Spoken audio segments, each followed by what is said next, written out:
저희 성별 정체성을 떠나 제가 이 나라를 지키는 훌륭한 군인 중 하나가 될 수 있다는 것을 모두에게 보여주고 싶습니다.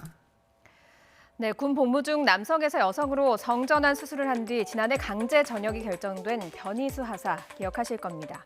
인권위가 변희수 하사에 대한 육군의 강제 전역 처분이 인권 침해에 해당한다며 관련 처분을 취소할 것을 권고했습니다.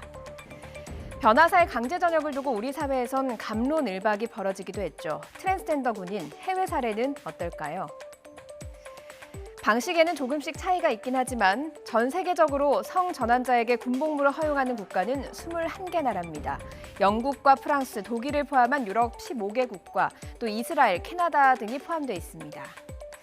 바이든 행정부 들어 미국은 다시 성전환자의 군복무를 허용하긴 했지만 그간 정권에 따라서 약간의 제약이 있었습니다.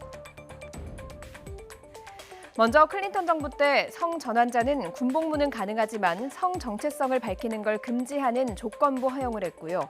오바마 정부 때는 군인의 성전환 수술, 호르몬 치료 비용까지 지원하기도 했습니다.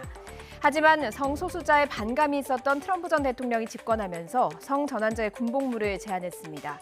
그리고 올해 출범한 바이든 정부는 이 정책을 뒤집고 성전환자도 다시 군복무를 할 수 있게 했습니다. 다른 나라 사례도 살펴볼까요? 이스라엘은 1993년부터 성전환자의 군복무를 허용했고요. 성형수술 비용까지 제공하고 있습니다. 캐나다도 1998년부터 허용했는데요. 성전환 수술 비용뿐만이 아니라 치료비도 지원을 하고 있습니다.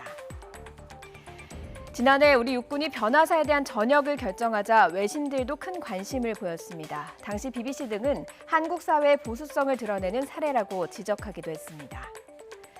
국가인권위원회도 변희수 하사의 강제 전역이 인권 침해라는 결론을 내리면서 관련 제도를 정비하라고 권고했습니다. 하지만 육군 관계자는 인권위의 판단의 취지는 존중하지만 정상적으로 이루어진 적법한 행정처분이라는 입장을 밝혔습니다. 결국 변희수 하사의 전역 처분에 대한 판단은 법정에서 가려질 것으로 보입니다. 변 하사는 전역 처분 취소를 위한 행정소송을 내서 현재 소송 절차가 진행 중입니다. 성전환자의 강제 전역이 국제인권법 위반이라는 유엔의 입장, 또 인권 침해라는 우리 인권위의 입장 속에 당분간 변 하사의 이 외침은 우리 사회의 인식 변화에 큰 화두가 될 것으로 예상됩니다.